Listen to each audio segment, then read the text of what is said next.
We're back again.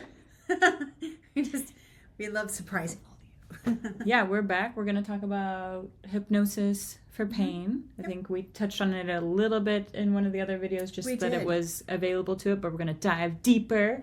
We're gonna see how far I can really read into these books and do research on pain and hypnosis. Yeah, I know. A little test. We'll see how she does. Get some hard-hitting questions. So I'm Megan Yingling, and I'm here usually as the essential oil expert. Well, I guess I still am, but not really in that regard in this. I'm going to be asking questions to... I'm Christine Schumann, and I am the hypnotist, certified consulting hypnotist / educator and provider. Yes, I love it. All of the words there. We're really trying to work on thesaurus words. We're just trying to pull it from the ethers. We'll have to ask ChatGPT to come up with some interesting titles for us. Just have AI here. We'll just go out in the sun or do whatever we're going to do. Oh, yeah, the sun. Yeah, which, by the way, that's why I have this like crazy looking burn on my neck. It's actually from the sun.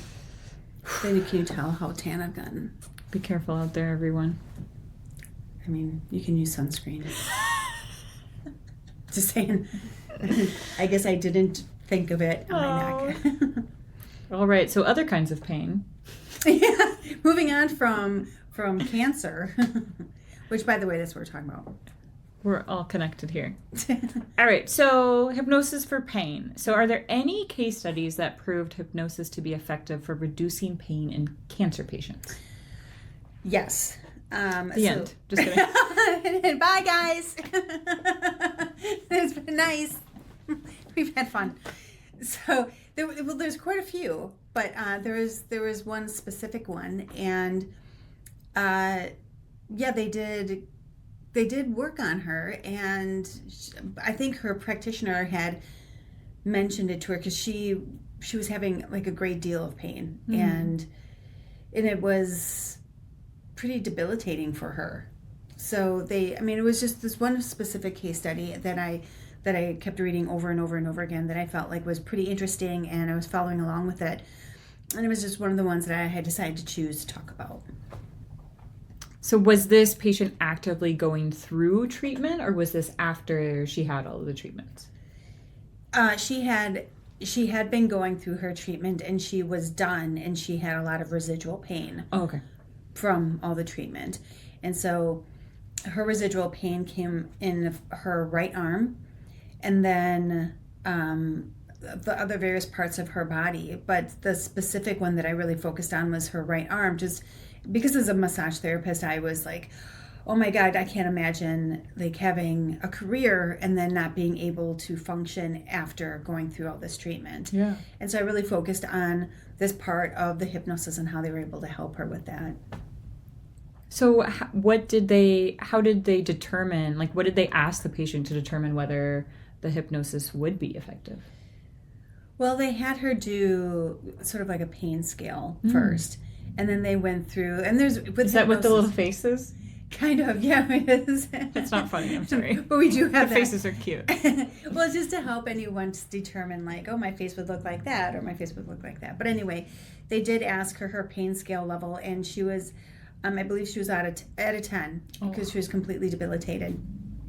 And she was asked to do different forms of hypnosis and see what would be effective for her. So the only thing that she was unable to do was the responsiveness to amnesia, so to forget, which was probably a good way to determine whether or not they would, because if she can forget about the pain, like have no memory of the pain, and then they could do hypnosis, it'd probably be more effective, but it didn't work for her. Okay. So they did, it was like 4 out of 5 that they had tried, and she just didn't seem to be responsive to the amnesia one. But to kind of scale back to like what she was feeling, she was like a 42-year-old female, and she had breast cancer that metastasized into her bones. Oof. And her massive pain was on her right arm and hand. And the the only way she gained any type of relief was from taking some medicine, and it was like it would barely like touch it. It would give her just a little bit of relief, but it didn't. I mean, she's not having a quality of life because she's under medicine that would inhibit her from doing anything that she could be like qualified to be within her like clarity of thought. So like driving would probably be off the table, working any type of capacity would be off the table. And she had children, and Oof. and so she loved doing a lot of things outdoors too. She couldn't do it because she was in so much pain. And as we know, when we're in pain, it psychologically affects us too. So we are overwhelmed because our body's using all of our energy to try to find ways to like deal with the pain and find relief from the pain. And then psychologically we start to spiral because we just can't get out of the pain. And so for her, in order for her to even have a little bit of respite, she had to take this medicine, which is like a pain reliever, but it was like pretty intense pain reliever medicine. So I'm not sure if it was I think it was codeine. So if you take codeine, you can't drive on codeine. I mean, you shouldn't be driving on codeine, and you shouldn't be operating not a heavy challenge. machinery on codeine, and you shouldn't be making big decisions on math or, like finance, or be, if she was, they didn't really say what she did for a living, but I'm just saying, like, at a grand scope of things, like being an attorney or doctor, like those things are off the table. You have to be in your clear mind. Well, yeah, and I feel like decision making, you said she had children, so I feel like in her role of a mother, I feel like she would have to make decisions and be able to take care of her children. I can't imagine wanting to be on something like that. Right. And then people tend to self-medicate too. Not to say that, didn't speak to that here, but just taking ourselves away from her case study and just talking briefly about it. People tend to self-medicate when they feel like nothing else is working. Yeah. They just want relief from the pain. And then, so, she didn't mention if she had used like any other forms like massage therapy or acupuncture or like essential oils or whatever. But I think any one of those things would have been helpful to maybe like distract her from the pain. Yeah. But her primary care physician had come to her and took her down these channels of like determining what her pain scale was and determining what level of hypnosis she would be effective for her. And so what they had determined was that she was capable of being placed under hypnosis for 4 out of the 5. Okay. So how did they end up doing the hypnosis? Well, they ended up asking her several questions about the things that she enjoys doing, which is typical when we do our interviews. So, for instance, if someone wants to lose weight, I ask about their repulsions so that I can change their passion for something and put a repulsion there, so they wouldn't even want the peanut butter M&Ms. They'll just walk right past them. Those are the best ones. I know, but maybe we should all have repulsion for them, and they just be on the shelf and we just walk through it. But then they asked her, like, what do you enjoy doing? She loves nature. She loved being outside. She loved going swimming was one of her favorite things to do, is to feel like the buoyancy and hearing the tide. Like everything about being on a beach and near water is what was therapeutic to her, but she couldn't even get herself there because she was in so much pain. Yeah. So they conducted an interview, and they were gathering information about what would work and what wouldn't work, and so how to put her into this induction. And so they did use her love for being in water and hearing the tide. So they tried to get her to give an suggestion for her imagination to create the environment while they're putting her into an induction. Okay. Which is like the beginning part of the hypnosis. Yeah. And then they use that feeling of buoyancy and the sound of the tide and even the feeling of the water. So she was placed in that environment. So that would bring her peace. Yeah. So she wouldn't start regressing.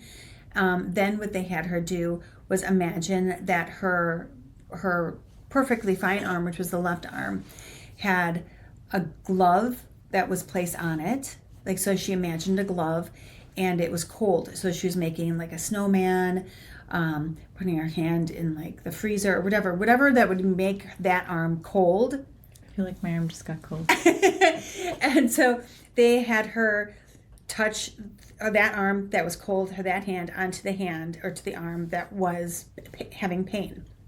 And then they had her roll down the glove from the perfectly fine arm and place it onto the right arm. Ooh. And the right arm, this is all under suggestion. And so then she started having less pain because she was able to numb her right arm. This is all by power of suggestion. This is all under hypnosis. And so they did that several times, and they probably recorded, I'm sure, because we do record it, and so they can take it home so they don't have to constantly come back and only have the power of suggestion for that one moment. So this is something that they can constantly do on their own. And so they can start the morning that way and live their life with having that constant feeling of numbness in that right arm where they felt that it was cold. So that's what happened. That's what they did. And she had responded to it favorably. And so this is a woman that was on a scale of like a 10. And they did this changing, like making it cold and taking a glove from one, putting it on the other, and it worked. That's so cool. I know. This is like the power of the mind is incredible. Well, and what a relief for her. So she'd actually do things. I mean, she had other problems, but this is like the main one I felt like I cued in on. And she was able to feel cold and then numbness. And she was able to like function because the pain wasn't still at a 10 anymore. Very cool. So she ended up going from... I was going to say, do they know what she rated at after? Yeah, so she came back and they were constantly monitoring her, and she went from a 10 to a 2. So they don't want to bring it so it's completely gone because their body is saying something's wrong. So with hypnosis, we don't want to take it away completely because your body's still communicating that something is not right. So we need to constantly know that not right is still there. But we still want you to be able to function. Now, they've tried everything else. They've tried medicine. They've tried everything else. Nothing else was working. They know that there's like permanent damage because of all the radiation and chemo and everything else that they've been doing to combat the breast cancer, the metastases to bone cancer that cause all the problems, right? So what else are they going to do? So they brought it down to 2, and so she was able to do all these other things in her life. She was able to actually use the function of her arm. She was able to get past the psychological pain and actually enjoy other parts of her life. And so there was other things that she had wrong, and they did use hypnosis for those other things as well. But if you can just imagine having like a part of your body, whatever it is that you use the most, imagine there's so much pain there. Imagine that they can actually put you under hypnosis and get rid of that pain, at least down to a 2, so something completely manageable, like a low-grade headache or something. Yeah. So it might be a small ache, but compared to what it was, it's completely manageable. Like we walk around our lives all the time with a slight ache, and we just modify it a little bit. I feel like I'm more than a 2 right now. In your neck? Yeah. Yeah. I mean, obviously not trying to compare, but I'm saying the 2 is a bit, like I was going to ask if it was effective, and that sounds pretty damn effective. Pretty dang effective. Yeah. And so, of course, like with hypnosis, we don't want to just jump into hypnosis and like work on that. We want to see if there's anything else that needs to be fixed and use those other avenues for fixing. So if there's if it's massage, if it's physical therapy, if it's an organ that needs to be treated, of course we want to go in that route. We don't want you to just jump into hypnosis. But if everything else has been exhausted, then just know that hypnosis can assist with pain relief. I mean, it's incredible, actually. It's pretty powerful. Yeah. So the different types of assessments that they were using, they had to assess the hypnotic receptiveness. So, were they able to work on that with her? We found out it was like a 4 out of 5. She was receptive. Yeah. And then they had to be careful, increase how careful they were for the delineation of range of acceptiveness. So again, they found what they could do, and they couldn't do amnesia. And then they had to, establish objectiveness. So they would go through and do the interview, like, what has been working, what hasn't been working, what are we trying to do, what are we, so they can start isolating, like, what would be effective. Like, they wanted to reduce the amount of drug use because, like, long-term coding is just not going to work for anybody. And so they would go through and determine, for her in this case study, but for anybody, they would go through, or we would go through and determine, what are we trying to get, what is our accomplishment, what are we trying to be getting to that would help that person. Yeah, you have to establish that goal so that you know when you meet it, if you don't meet it. Right, and then like strategies like plan B, plan C, And so they also had to determine like any type of like changes in moods or feelings, and how that would be an objective, because she would probably, like anybody else dealing with a lot of chronic pain, her mood would change. She's got little kids and she's got other people she needs to deal with. So they would also determine like what kind of strategy they could work on, because it was obviously going to change her, and they needed to make sure they had like familial support. Yeah. They also would need to, like, I guess it's like modify self-reports of pain, and they would have to determine like, okay, now it's not based on memory of the pain. So if she came in with a 10 and now she's decreased her pain, they want to make sure that when she's communicating, or anyone is communicating about the pain, that they're using the right scale. Like, we don't want you to sit there and go back to the memory and try and pull on the memory of the pain. We want you to think about how you are right now. So as a massage therapist, we had asked people like, okay, how are you feeling right now with the pain that you're walking in with? Mm-hmm. And then after the post-massage, we say, how are you feeling? And people are like, well, I feel sore now. Well, no, you came in with this pain. I want you to use the same scale for that very exact pain. Yeah, because you have to actually measure what you're measuring. Right. So the scale has to be complete for what we're trying to measure. Yeah. So yeah, you're sore. We expect you to be sore, but how about that pain you walked in with? So the same thing with the hypnosis. They want to make sure that the pain that she was measuring was the pain that was part of the objective. And then there's some like special studies of interactive effects of features. So how did like anxiety of the disease play into it? So it's sort of like with essential oils, and how emotions play into what type of essential oil they'd be interested in.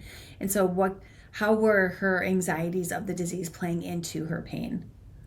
So it's very similar. It was definitely a parallel that I had noticed when we were talking earlier. Yeah, the layers involved. Yeah, and so they would talk to her about that. They would talk to her about how hypnosis can work with that. They were talking to her about, I have my notes here. Prepared. How the therapeutic effect of participation, like physical and social activities. And so how would this hypnosis impact how she could do things?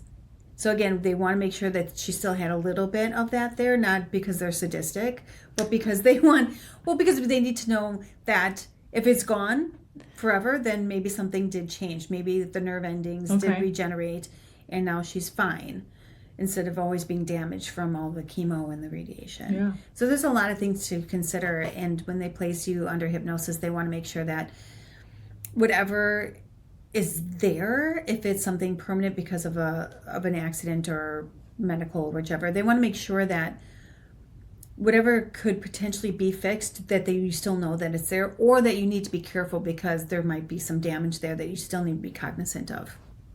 And so how would that affect her going out and being social? They want to make sure that they can either bring it down so that you can be like go out and swim the way she wants to swim, or someone who likes to garden, or now that they're not so psychologically withdrawn because of their suffering and the agony, like now they can be social without having the like a grimace on their face, or like having to call it quits early. And the side effects of hypnosis, and like, are they going to be able to have a better self-image now, and how long would would the hypnosis work? Like, is this going to, like, sort of like positive effects and negative effects? Like, we don't want someone who has numb hands, who doesn't have, like, the pain from the numbing. Or I had a friend who had gone through, we know this person, by the way. I was going to say her name, but I can't do that. So she had numbness in her hand, and she had forgotten to put an oven mitt on, and she went into the oven and pulled something out. So that's something that, as in terms of hypnosis, we don't want that to happen, because we don't want further problems to occur, because they no longer have the pain. So they're going to do things that they should be inhibiting themselves from doing. Got it. And also, is like an age factor with hypnosis. We don't do hypnosis on children under the age of, I think, like 4 or 6. Okay. And because they're still developing. Yeah. And we don't do hypnosis on anyone who is on drugs or who has ADHD, because their mind can't stay in a position where they can sit still and have the power of suggestion. They tend to go off in like a different area. So there's different things that they have to consider as well when doing hypnosis and seeing if that would be a factor. So you're going to have people who, are very young, like a lot of children go through cancer, and they have long-term pain. Like sometimes they would have to be somewhat like resistant to, okay, maybe they can grow out of it. Their nerve endings are still maturing, and they could have neuroplasticity, and they could so they don't want to just do hypnosis on just anybody when they have a potential of healing within themselves if they're still growing. But it sounds like a really powerful tool for those that kind of are in the right spot to be able to use it. Right. I mean, just being able to be functional. So I have a client that has like really bad migraines, and I started going on this journey for hypnosis for pain, and I just thought, wow, if they can't find why this person is having migraines, and there's nothing that they can offer, and they're debilitated, and they're not going to school, or they're having to live with like sunglasses on because the sunlight is too painful, or lots of lights are too painful, then maybe doing hypnosis is something that they would eventually need to do to be able to function. Get some quality of life back. Right. I mean, whatever it is that they're interested in doing, like diving or whichever. But it's interesting how hypnosis can really get in there without anyone having to abuse any drugs to find any type of relief. I think that more people knew it, then we wouldn't have this epidemic of... The more you know. The more, like a little star. But like people wouldn't be on the streets, like trying to do fentanyl or anything just to get themselves to feel anything but the pain that they had originally felt. Yeah, I mean, for sure. There is so much pain in this world that people have, and it's so cool that you have this information and these tools in order to bring relief to someone if they fit the criteria and are interested in it. I feel like I learned a lot in this one. I mean, we've talked briefly about hypnosis for pain, but I love how you described it and how it sounds woo-woo. It sounds like kind of out there, but the way that you're describing how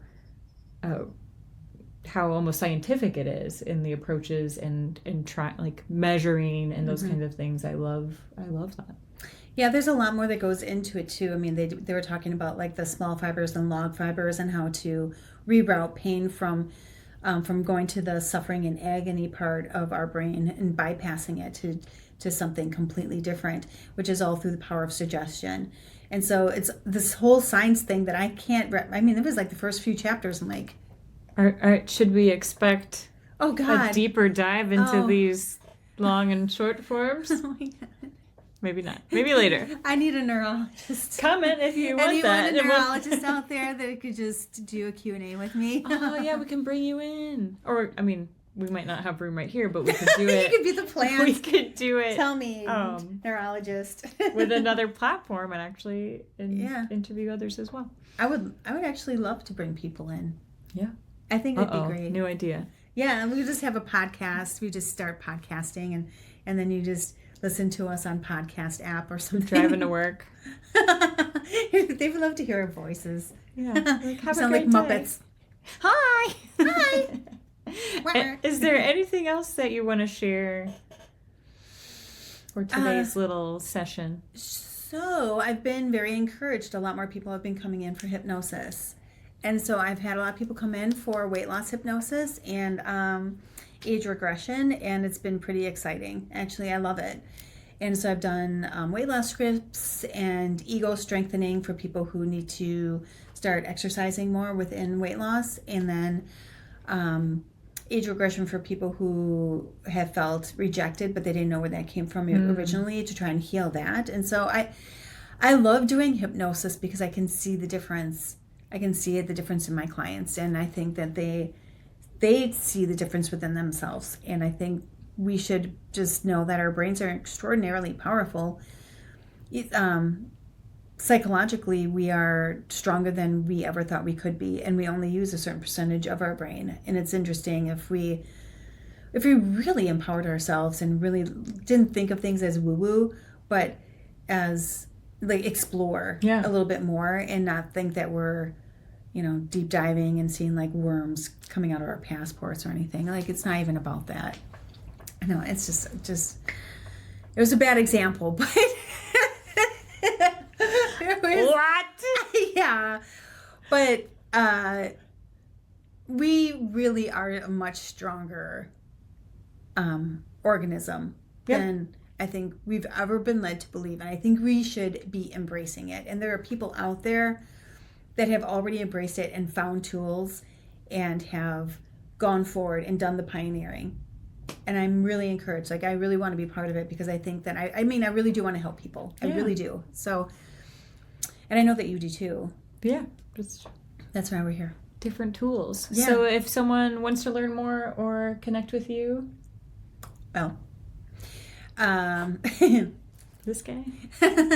So I am on YouTube as Blondie Stuff 3039. I'm also, so you can reach out to me on my YouTube channel, or you can reach out to me on my Instagram, which is Deborah Ryan 1. And I'm also on Facebook, which is probably, you're probably watching these on any one of these platforms. And it is under Christy Schumann, Kristy, Schumann, Schumann. And you can always just send me a personal message and ask some questions and set up an appointment. I've actually been getting a lot of people come through that way. And I work at Live Oak Health, which is in Oak Creek. And that's Wisconsin. how in Oak Creek, Wisconsin, thank you. And I've gotten a lot of people come in from there. I've had people come into my home as well. Beautiful. Well, stay safe out there. That's not what I was going to say. Subscribe if you want to learn more. And then... Yes. And you know what? We are open to suggestions. Oh, yeah. Comment what you want next. Yeah, whatever you want us to talk about next. Or if you feel that you are an expert in something holistic, we would love to do an interview with you. Or if you have something that you want to talk about but you don't want to be in front of a camera, that's fine too. We can talk a little bit about how maybe we can all like add into something that you're a professional at and just talk about it. And then we can take you in on it and say, hey, Patricia Steinhoffel had this great idea and we're talking about it. Oh, Patty Steinhoffel. All right, we'll see you next time. All right, bye guys. Bye.